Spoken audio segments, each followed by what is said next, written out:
Well, hello there, my dear traveller. And what brings you to this fair station at this hour? Oh, I see. What unfortunate luck you have been cursed with. Never mind. I'm sure you will benefit from the walking, as you already have done. I beg your pardon? For what purpose am I here? Oh, I am to bear witness to the arrival and departure of a special train which is due to pass through here soon. What train is that? Dare I tell you? Oh, what am I saying? Of course I do. Come, traveller, sit closer to the fire, and I shall tell you the story I call The Graveyard Shift. Thanks to the books written by the Finn clergyman, many are familiar with the variety of trains that run along the railways of Sodor, from Gordon's Wild Nor'Wester, Percy's Post Train, Peter Sam's Refreshment Special, and the Flying Kipper. But there is one particular train that not many railway men will talk about, and that is what is known as the Graveyard Shift.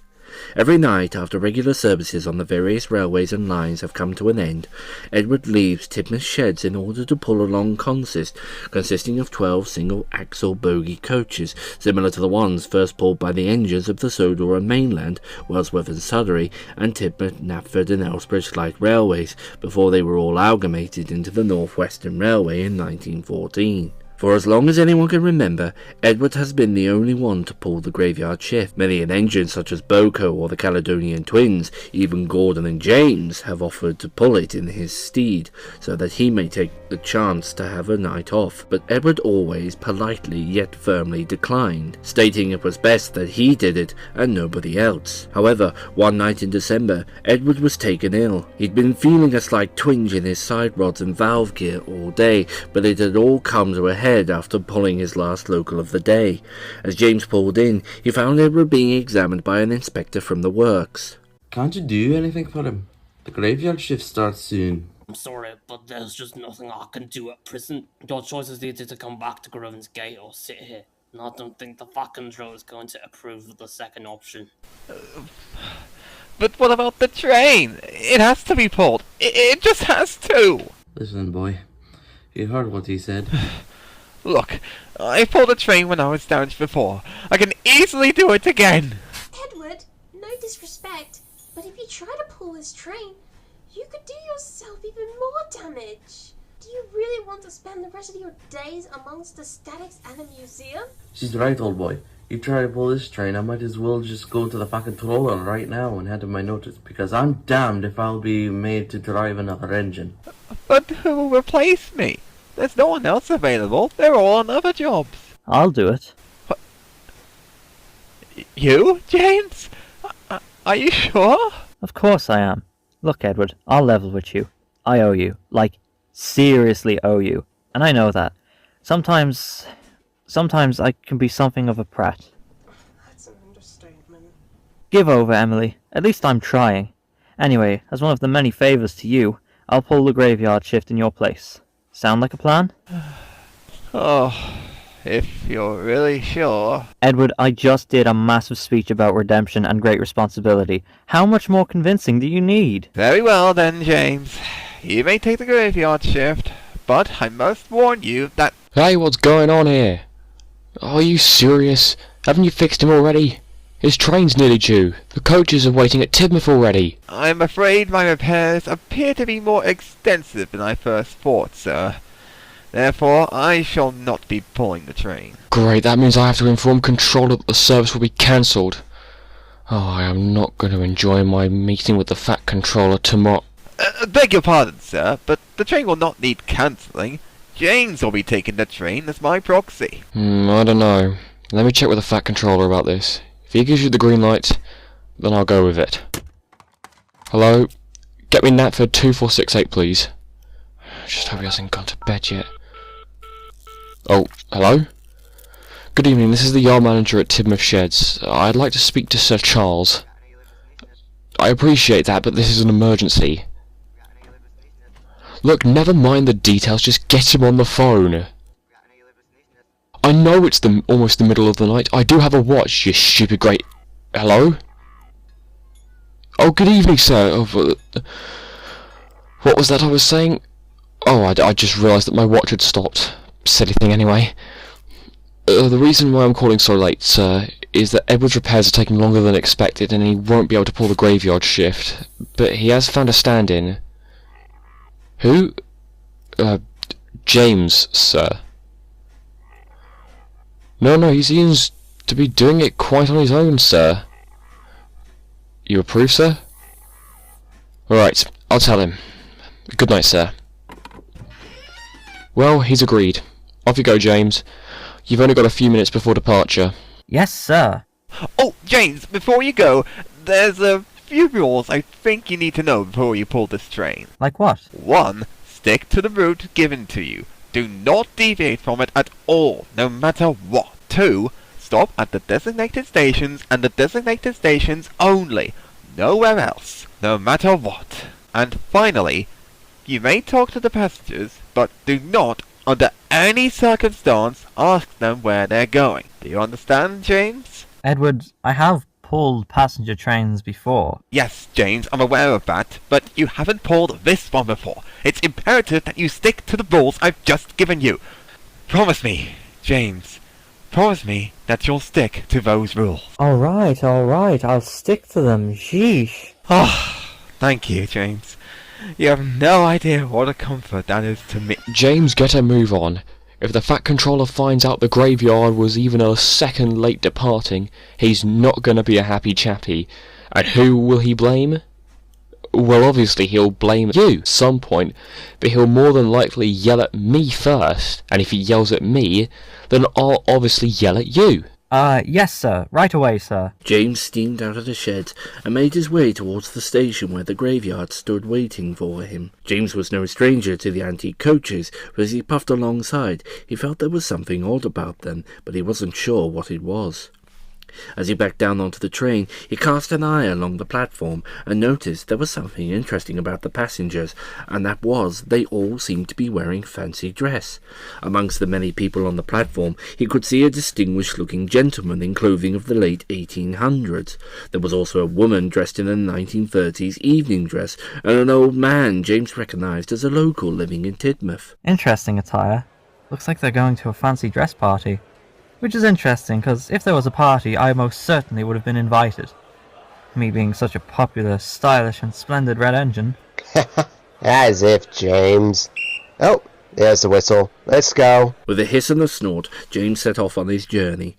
As he made his way along the route, he kept encountering more and more strange people at every station. At Lower Tidmouth, there was a man dressed as a knight, another dressed in the uniform of a Luftwaffe pilot, and a blonde dressed in some form of boiler suit. At Knapford, there was a young man dressed in the uniform of a private in the 1st Sardinian Fusiliers from the Napoleonic era, alongside a middle-aged gent in the uniform of a captain of the Royal Ordnance Corps, who was conversing with an old woman. Blimey, this must be one heck of a party. I mean, look at these costumes. They look so authentic. They certainly do. Although I will say, it's rather a bit late for a fancy dress party. James continued on down the main line, picking up numerous passenger after passenger, each one dressed in a different sort of costume. He saw a vicar, a nurse, and even what looked to be a small child, although James tried to convince himself that he must be mistaken, and the small child was, in fact, a dwarf, as there was no possible way any responsible parent would take a small child out to a party at this time of night. I wonder who's even throwing this party. Sir Robert? Lord Callan? I'd say the Duke and Duchess of Boxford, but the hour's a little bit late for them to throw a party. Have you any ideas, Phil? Haven't a clue, James. All the route map says is we'll know we've reached our destination when we come to a set of buffers. Well, that's oddly vague yet specific. There are hundreds of buffers on Sodor. How will I know which set to look for? Well, according to the map, we'll switch onto a branch line just after Marin, and we're to keep going until we see the buffers. James carried on his way. As he crested Gordon's Hill, he found himself plunging into a dense fog, which completely blinded him and his crew. What the? I thought the weather forecast said it was going to be clear all night. So did I, James. We'd best slow down, otherwise we might miss the points we need to get onto this branch line. James slowly trundled through Marin, only stopping to pick up a few more fanciful individuals. As the last coach cleared the platform, James suddenly felt himself lurch to the right as he went over a set of points. Hang on a tick. There's no immediate right turn at Marin when heading east. The points for the viaduct are at least another 2 miles from the platform.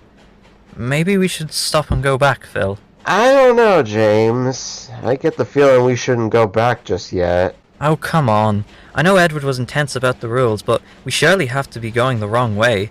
We just have the...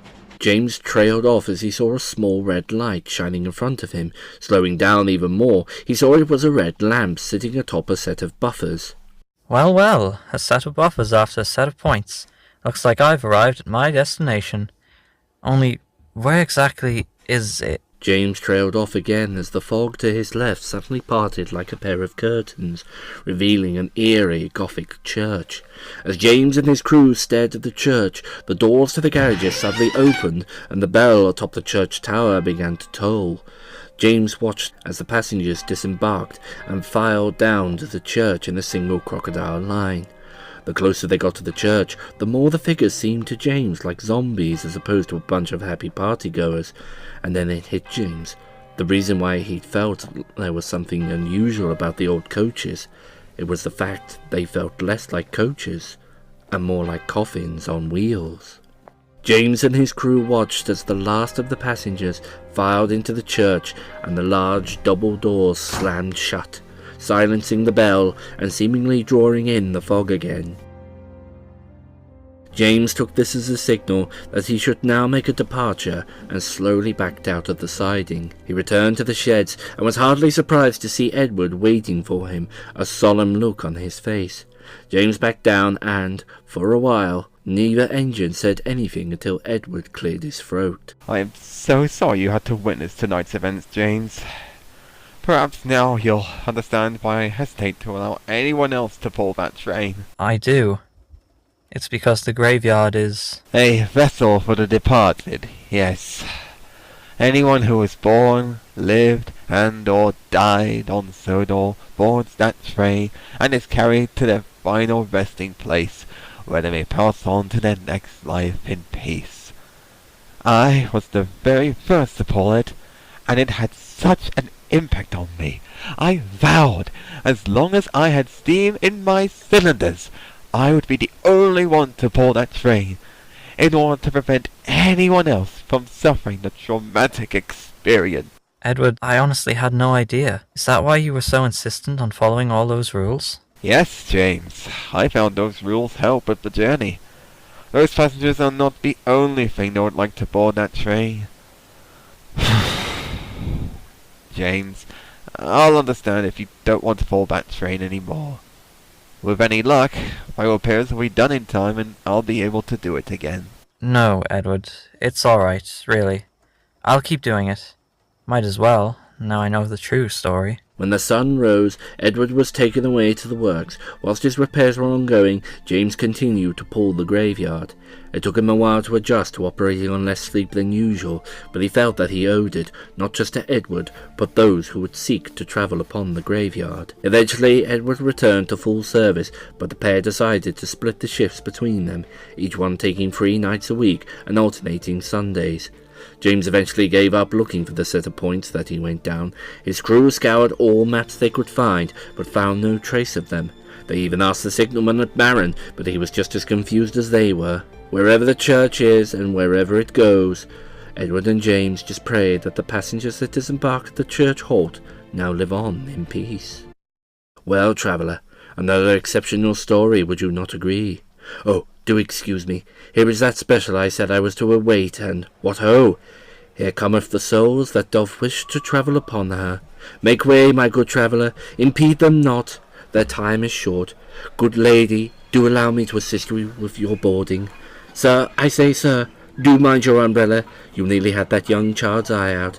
Now, my dear, weep not. This is a most happy occasion, for I believe your dearest aunt is waiting for you at the journey's end. Ah, all aboard. Splendid. Right away, good noble driver. Travel safe upon your journey. And as for you, my traveller, I would also make tracks, as so I plan, for the clock doth toll the hour, and summons me back to my work. Au revoir, and a lead say, mine traveller, and as the graveyard does, ensure you stay to your path. You never know what may be lurking.